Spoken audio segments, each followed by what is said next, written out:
We welcome you to a special collaboration between Dan Allender, co-host of the Allender Center podcast, and Adam Young, host of The Place We Find Ourselves podcast.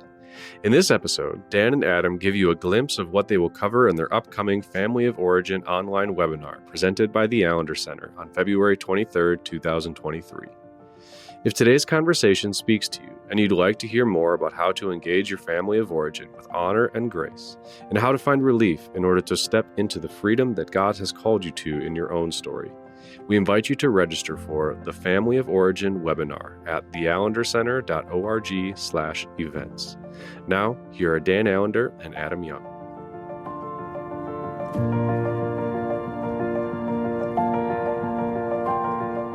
Are we supposed to deal with our families? Really? Come on. It only creates complication. It's better just to live with a tabula rasa, a white screen with no markings. At least that's some view by some. But my dear friend and colleague, Adam Young, and I are going to talk about it. And Adam is a brilliant therapist and brilliant podcaster and just a righteously good human being. And so, Adam, welcome to this version of a podcast. That's right. It's fun to be on the other side. It's good to be with you. I love listening. The Place We Find Ourselves is just one of those gifts on a weekly basis to see what mischief you have engaged, created, and followed and ensued. But as we begin talking about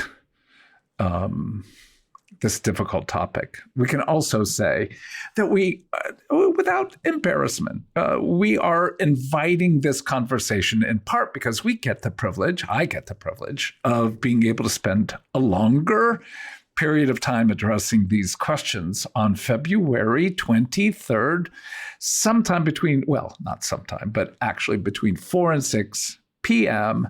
Pacific Standard Time. You make the adjustment to your own time zone. But Adam and I are going to be doing a webinar addressing a whole lot more, but at least around this question of, oh my goodness, why bother opening up what some people call Pandora's box and letting out all sorts of things that might actually create more apparent complications. So Adam, your thoughts as why? Why would any rational, normal, somewhat bright human being open this door? Well, I can speak autobiographically. I mean, for me, I opened this door because I was hurting, because my life was not as free, as robust, as hopeful as I wanted it to be. And it wasn't from a lack of exploring, psych major, undergrad, therapy, lots of reading and searching from the scriptures to psychology to self-help. And story, when I first got introduced to the idea that I have a story and that my parents have shaped my brain and my heart, and that my present life is linked to my past experiences growing up with these two people, things started to open up. Things started to move within my heart, my mind, and my body. And it was, I won't say intoxicating because it's a very painful process, but there's something about the new vistas of freedom that makes, at least for me, want more. I wanted more. And so, you were through the Wounded Heart. That was my introduction to story. One of your books, and then spending a week at Recovery Week with you was really the introduction for me about looking at, okay, how has my relationship with the man and woman who brought me into this world, how is that still affecting me at that time, a 35-year-old man? Well, for me, the word that you're beginning to move us toward is so often we have behaviors or thoughts or feelings, that internal world that just feels like, I won't speak to you about this, but I'll say for myself, often past, present, and I'm sure the future, there are moments where I just go, I am nuts. I can't believe I had that thought. I can't believe I want to do this, whatever the act might be. And in that process, it feels like, at least for most of my life, it felt like it didn't have a context. Mm-hmm. So we know that meaning, like when I read scripture, if I don't have a basic understanding of the context, the sentences may have power, but I don't see how they fit. So that idea of creating context creates a sensibility, a little bit more of a, is that a fair way of putting what you're putting words to? Yes. I mean, I think all of us want to understand why we are the way we are. I think most kind of self-reflective thinking people would like it not to be an enigma why they think, say, and do the things that they think, say, and do.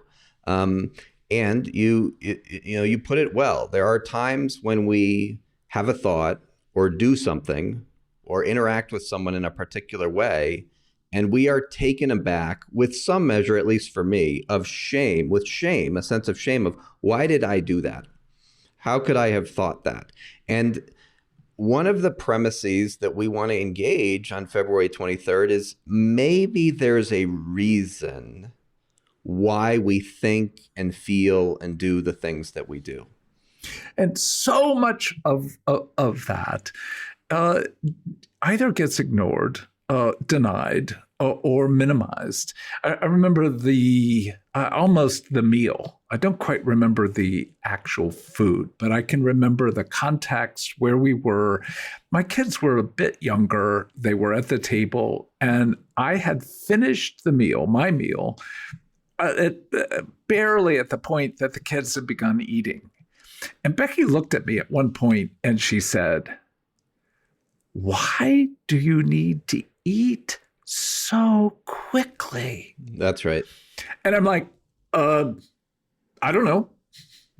And, but again, she knew, because I had actually put words to this in other contexts. And that is, she said, you have always eaten fast because your role was to be the family storyteller. And if you didn't get the food down, you couldn't actually do the work your role held for your family, and that is to entertain them. And I remember, as soon as she said it, both oh yeah, and hell no, that's not true. No, that's not true. I guess I'm in a little bit of a rush right now. But when she began to say, this is a pattern, it's showing up almost in all contexts. And it isn't just you like food and you're eating quickly. It has meaning. And I think that's one of the things that we're inviting people to explore, that there really is meaning to the fact you got triggered in this way, or that you shut down in this context. It isn't just what's happening in the moment. It actually has its own history. And that history, as you put it so well, is the shaping of your soul, your identity, but even more so your brain, in the context of the most profoundly formative years of your life. Mm-hmm. So I'm curious, as we open the door to this, like, what things have you seen, and how is it related to your world? Yeah.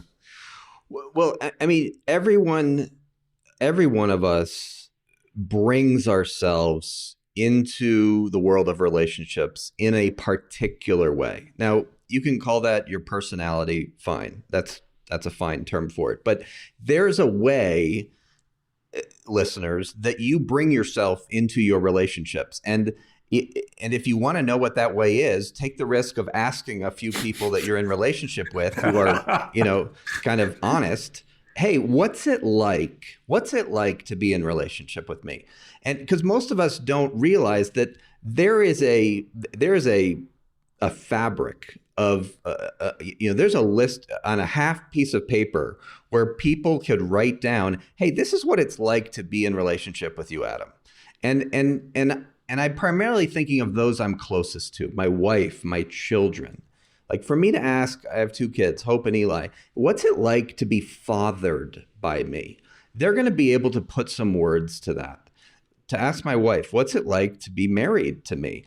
And then the next premise is the answers to those questions are not random. Like there's a reason that I relate to my wife in the ways that I do. There's a reason that I parent in the way that I do. And it has been incredibly freeing for me and frankly hopeful to begin to put some words to why I am the way I am in relationship with the people I love. All right, let's start with that. What do your kids tell you? Well, so it's interesting. Eli, who's my 11-year-old son, would be the first to say that I tend to get very dysregulated, i.e., I get upset when he is upset.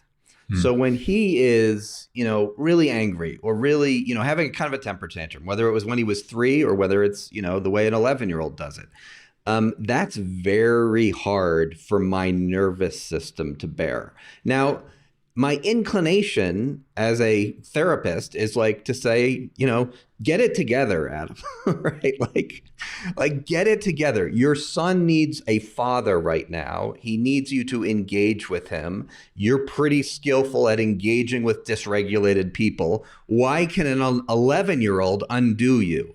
Okay. And that's there. But more recently, there has been both curiosity and kindness about, okay, Adam, why is it so hard for your nervous system, for your insides, to bear your 11-year-old son's dysregulated body? And what have you discovered?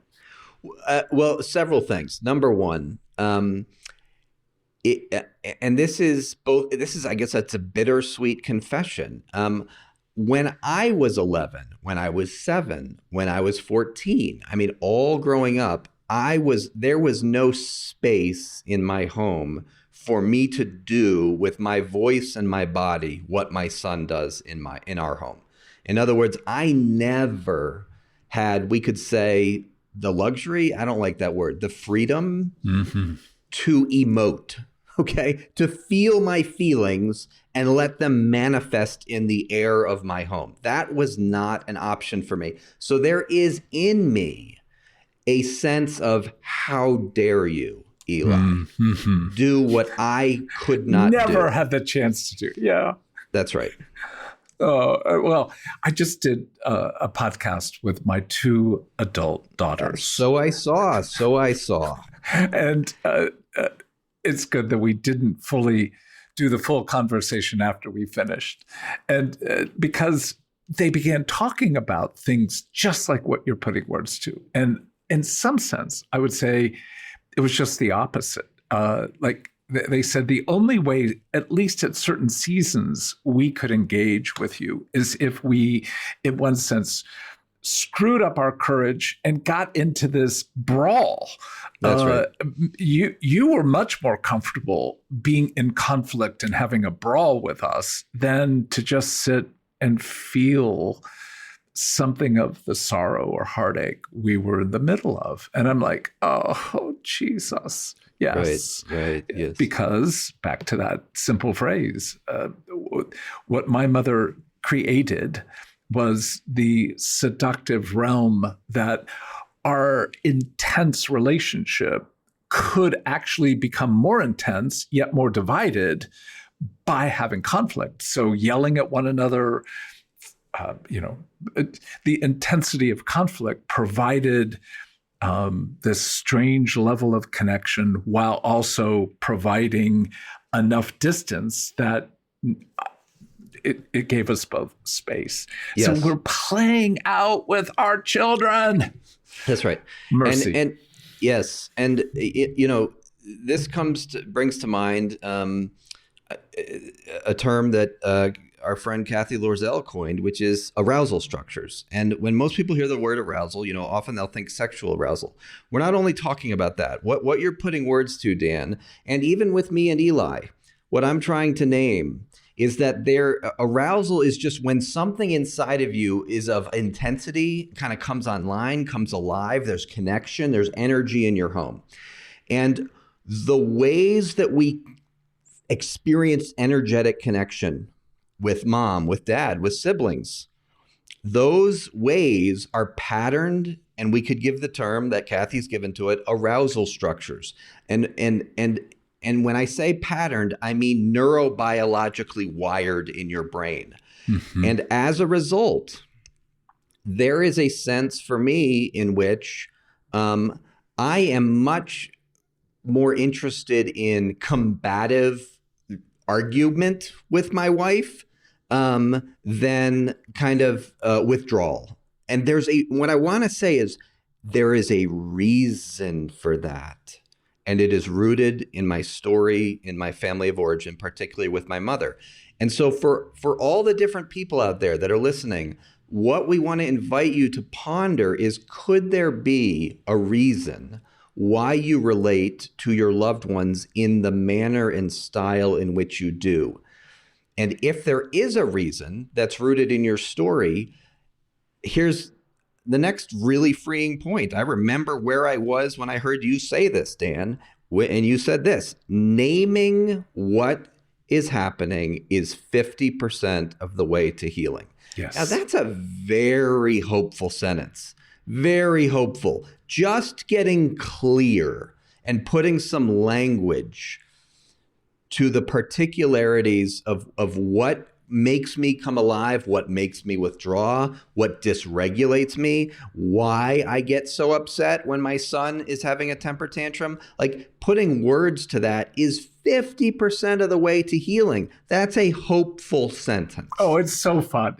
And I just remember as a young seminarian, I didn't really want to be in seminary. It's a long story, but I do remember when I started taking Greek and I came across the word confession. And in Greek, it's homologao, which basically means saying the same thing. God knows what's true. And when we confess, we often think that means sin, and it certainly includes, but it's naming the truth. And there is something freeing to the body, to the heart, to be able to go, I eat too fast. And it's not just a mere behavior. I am drawn to conflict. It's not just because I'm pugilistic.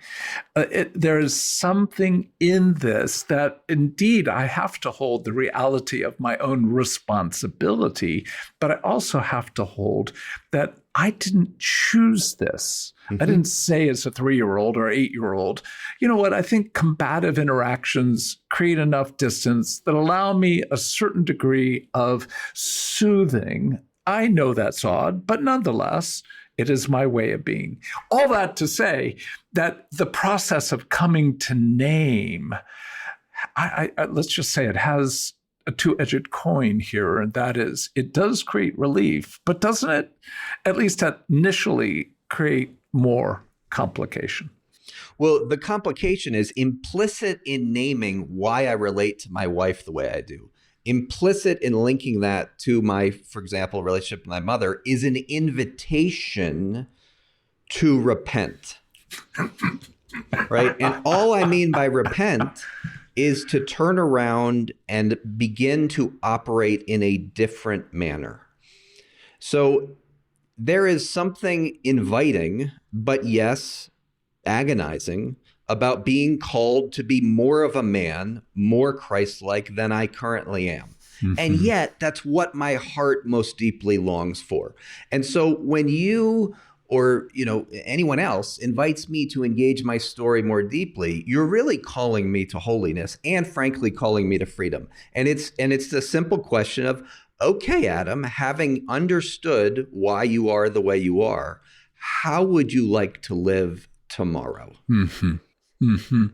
Well, my mom has not been on this earth in about 5 years, and my father died in 1991. So as we engage this question of what does it mean to step into the realities of the unique shaping power of our families, our parents, our siblings, and beyond that, larger family systems and structures, there is a complication, particularly for those who have parents still on this earth.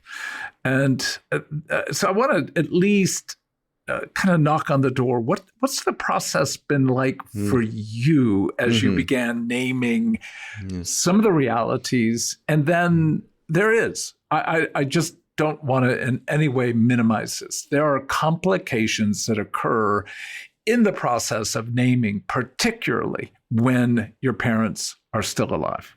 Yes, absolutely. And I have an experience with both because I engaged my story after my mother had died, and I engaged my story long before my father passed 2 years ago. And so I've had the experience of both.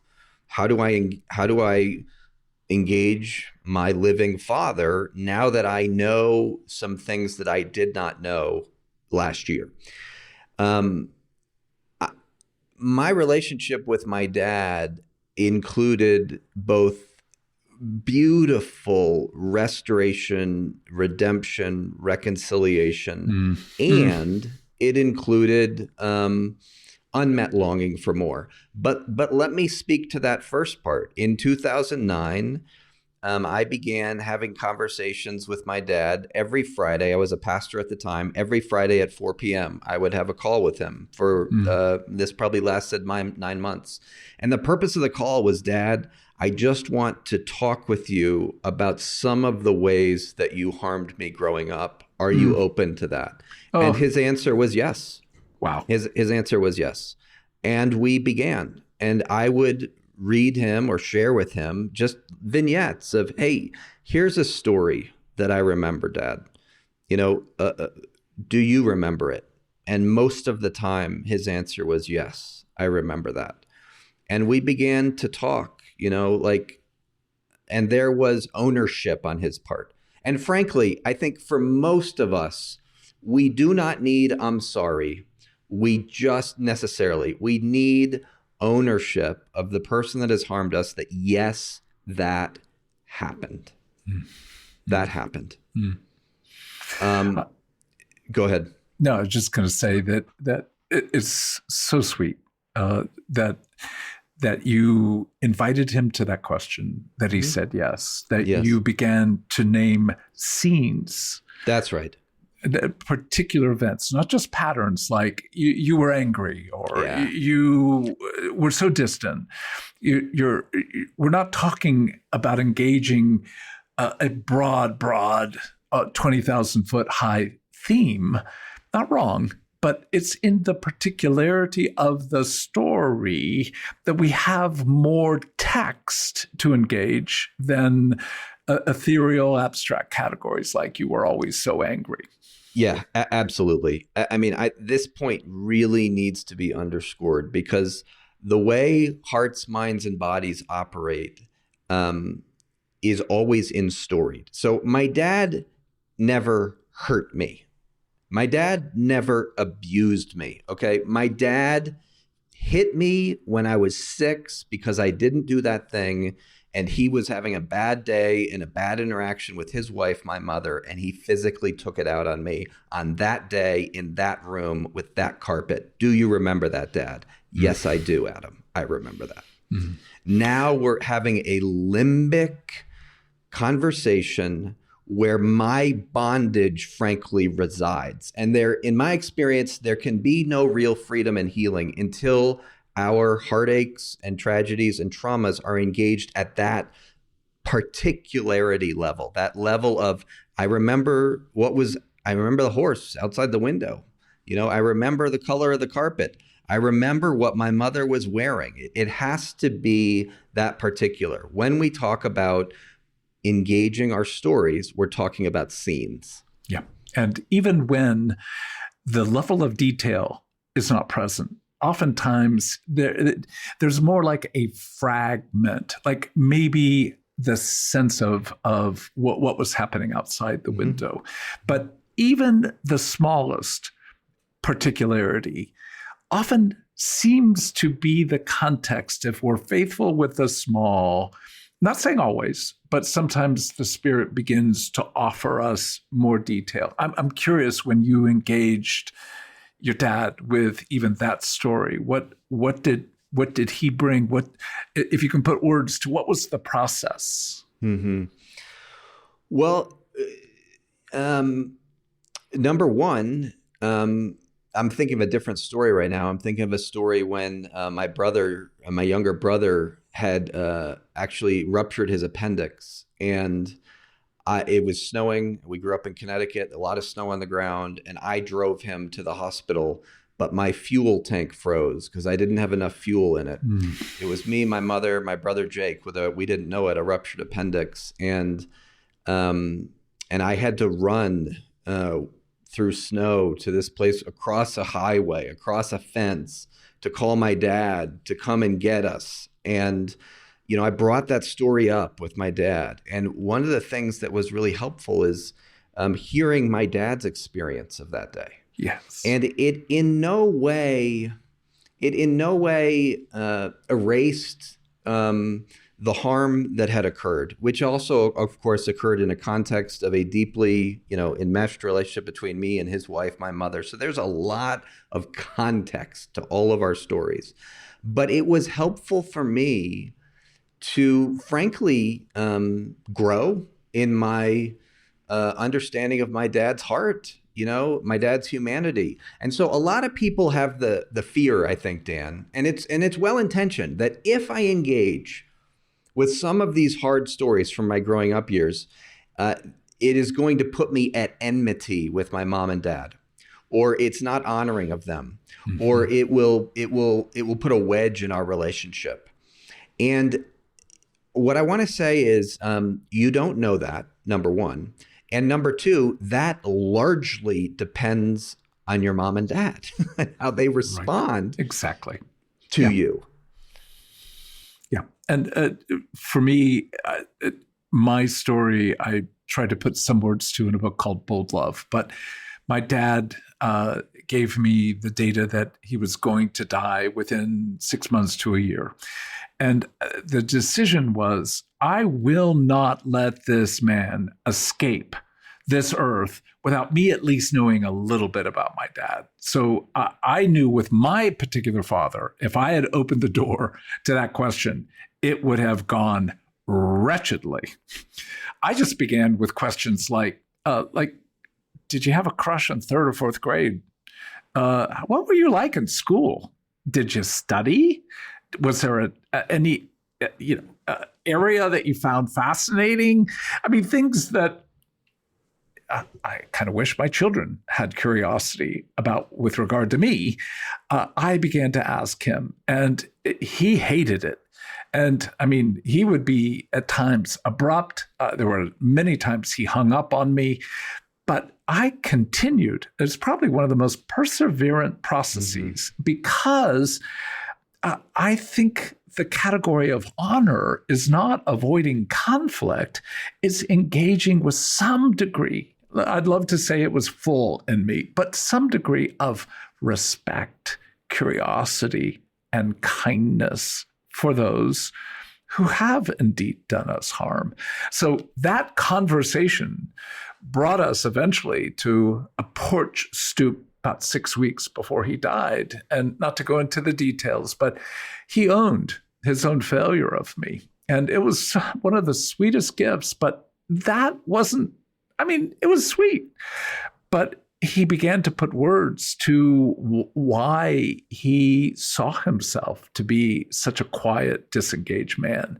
And his stories of Iwo Jima and Peleliu, two battles that he fought in, and the heartache, the loss, the death, began to help me get a sense of, yes, he failed, and he was also failed. he also bore his own trauma. Now, we're not using our trauma to excuse ourselves, nor are we indeed choosing to excuse our parents because of their trauma. It contextualizes it. Mm-hmm. And that level of connection between you and your dad, that you could hear his suffering and hear something about what brought him, that to me is the definition of honor. Yes. Yes. And frankly, there was so much inertia in me to not engage my father and my mother when she was alive in the deeper things that I cared about. There was so much, I don't know how else to put it, just the inertia of let's not upset whatever goodness does exist. Yeah. And I think so many people can relate to that. And and it comes from a really precious place in your heart of longing for some measure of goodness with your father and mother. And you don't want to jeopardize whatever you do have by risking asking for more. Mm-hmm. It's the heart that longs. You could be 70 years of age and your parents off the earth, longing for blessing. Yes. And most parents have no clue how to bless other than, son, you did really well there. That might be as close as you will ever get to the kind of blessing. Yet what you put words to is the risk. Like there is a threat to this process that we do not, again, want to ameliorate. It is there. You may lose more, but you also may gain not just your own freedom, but something of the freedom that is available for your parent to be able to hold together, that we have failed one another. And yet, I was a child and you were the adult. Yeah. And it pondering these things made me realize, frankly, a fair bit of my cowardice. It was cowardly to not bring the fullness of my longing to my father and ask for more.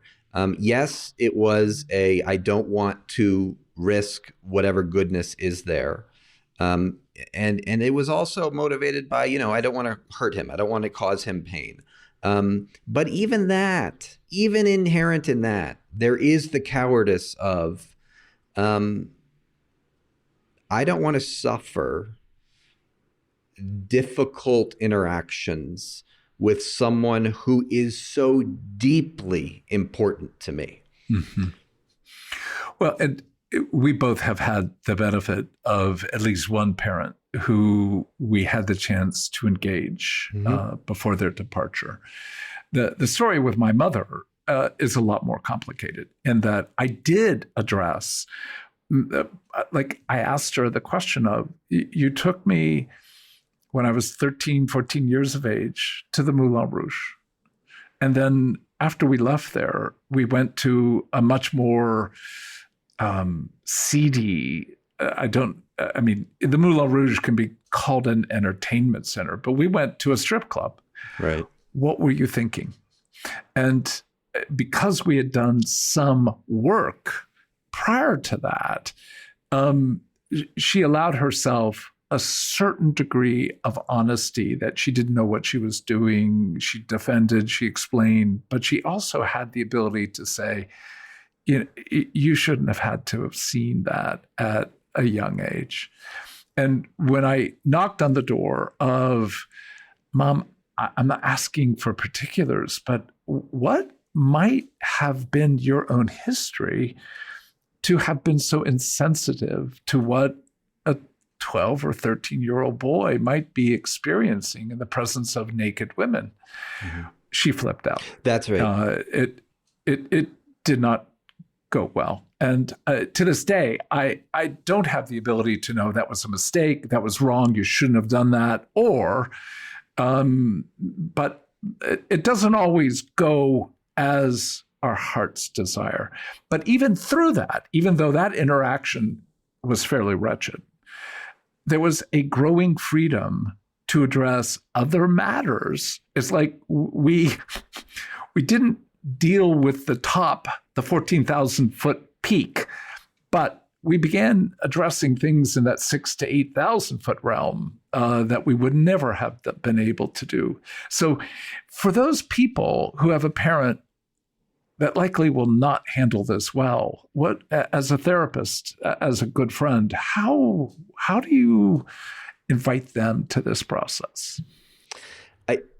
Well, you're the one that taught me that. I mean, you're the one that taught me, that invited me really to the question of, Adam, would you like to love your father well for whatever days he has left on this earth?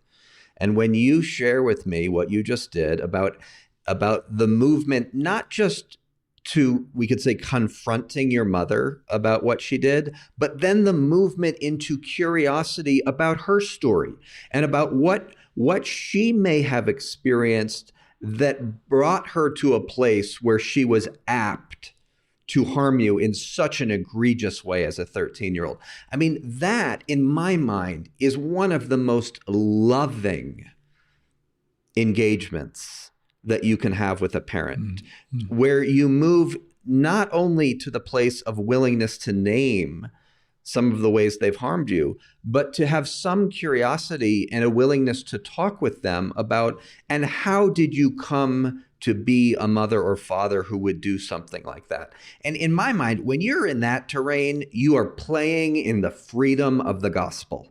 I mean, it is only because of the healing, transformative, resurrecting power of Jesus Christ that we have the freedom to go into those places. I mean, you're truly free in that place. You have combated shame and accusation to a significant enough degree that it's not about blame. It's about, could we name with honesty the heartache, the harm, the abuse, but also, could we go deeper in understanding, and how did you become that kind of person? Because frankly, look, for those of you that are married, you harm your spouse. Most of us long to be understood to a significant enough degree from our spouse that it's not that they're throwing it, putting it under the rug, but will my wife have some curiosity about, why did I harm her in that way? Yes. And that creates, it's not an excuse. Frankly, it makes my repentance more likely, okay? Yes. Because it creates an environment of welcome to all parts of me, even those parts of me that are frankly not very lovely. Well, it's a holding to the reality that there is, well, we speak about it as epigenetics or as intergenerational patterns in sin, and yet also intergenerational goodness and movement. And as I look at my mother, as I look at my grandmother, and obviously I didn't know relatives beyond that, these kinds of questions started to flesh out for me and for my mom. Conversations about, what was it like as you were a teenager, engaging your mother as you wanted to date? And the reality of, can you go from the Moulin Rouge to curiosity about your early dating life? I don't know if she made a full-fledged one-to-one correlation of what I was doing, but there was a larger story that allowed us both to laugh, to grieve, and to honor, even if certain things never, prior to her death, ever got resolved. I think the way you're capturing it is, can we see our parents as human beings? Yes. And do I have a longing for my father to be more of a man tomorrow than he is today? And do I have a longing for more father-son relating with whatever days he has left on earth? And if I have that longing, and frankly, most of the people in my office have way more of that longing than they want to admit, and it's a holy longing. Yes. If you have that longing, will you risk the relationship in the name of Jesus for more glory to be manifest on the earth? It's one last major question, because I've had the privilege of being in your lovely home, watching and engaging your remarkable children. Now, your wife is stunning, but let's just focus on your children. They are playful, thoughtful, and at least in a game we were playing, beyond brilliant. So they are gaining. I'm not saying that there is not ongoing failure on the part of both you and your wife with regard to, we all fail. But there is a capacity on their part to tell you the truth. Mm-hmm. And that has come, at least to some degree, as a result of the work that you have done. Like, what do you see them engaging that you would not have engaged in the context of your family of origin? Well, number one, they will tell me when they are angry at me. They will express it. They will dysregulate me knowingly, knowing that they're doing it. They will make me suffer unpleasant feelings in my body. And when I see that, there is a part of me that says I can die now. Mm-hmm.